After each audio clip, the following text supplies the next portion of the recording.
Welcome to The Explainer. Today, we're diving into this incredible story about a dramatic career and life transformation.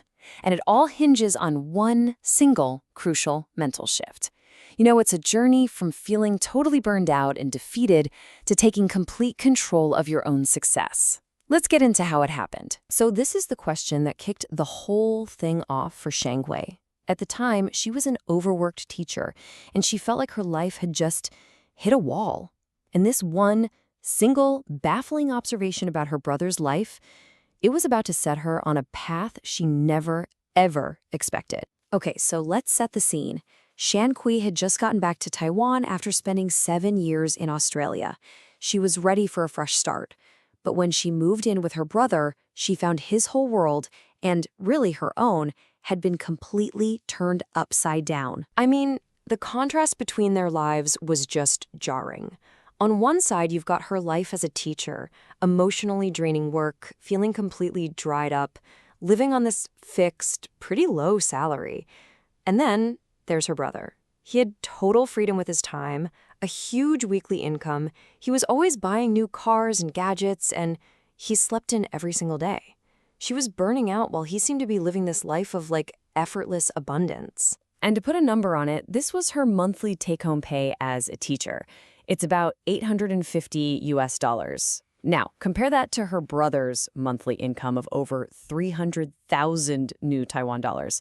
The gap wasn't just a gap, it was a chasm, a totally different reality. So, seeing all this, Shang Hui did what most of us would probably do.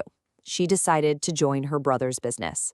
She figured, hey, I can trade a few years of hard work for a lifetime of that same freedom. But she very quickly found out that the biggest obstacle wasn't going to be the work. It was the way she was thinking about it. She got introduced to this concept, the ESBI quadrant. It basically maps out the 4 ways people make money. Most of us, and she was right there with us, live in the E for employee and S for self-employed quadrants. In both of those, you're pretty much trading your time for money. Her brother, though, he was living over in the B for business owner quadrant, where you don't just have a job, you own a system that makes money for you. And this, right here, this gets to the absolute heart of her problem. She desperately wanted the results of that B quadrant life, the freedom, the income, but her brain was still wired like an E quadrant employee. This complete mismatch, which she called a mind-body separation, was about to cause a major, major crisis. Now, here's the crazy part. Her first efforts were, by any measure, really successful. She was a natural at bringing people onto her team.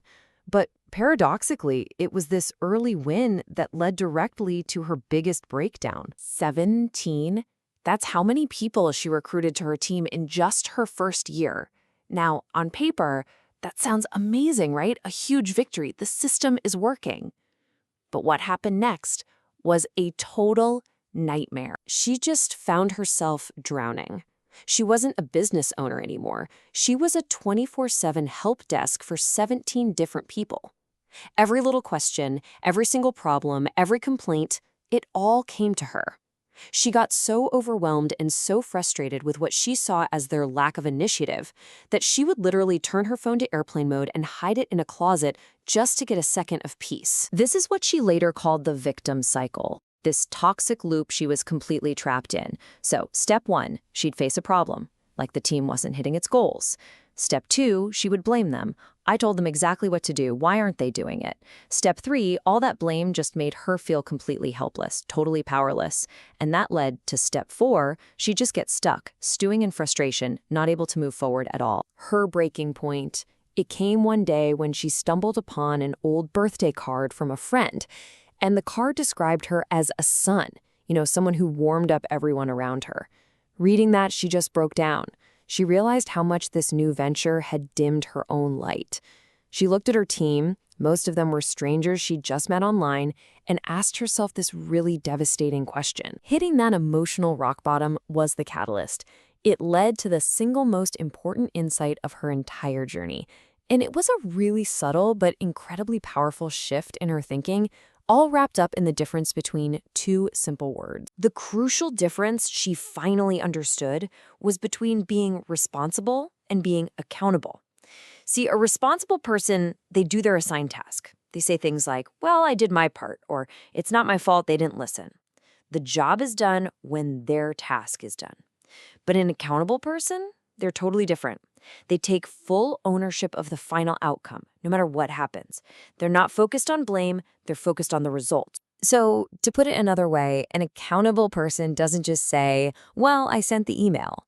They look at the situation and say, okay, the result we wanted didn't happen. So, what's next? What else can I possibly do to solve this?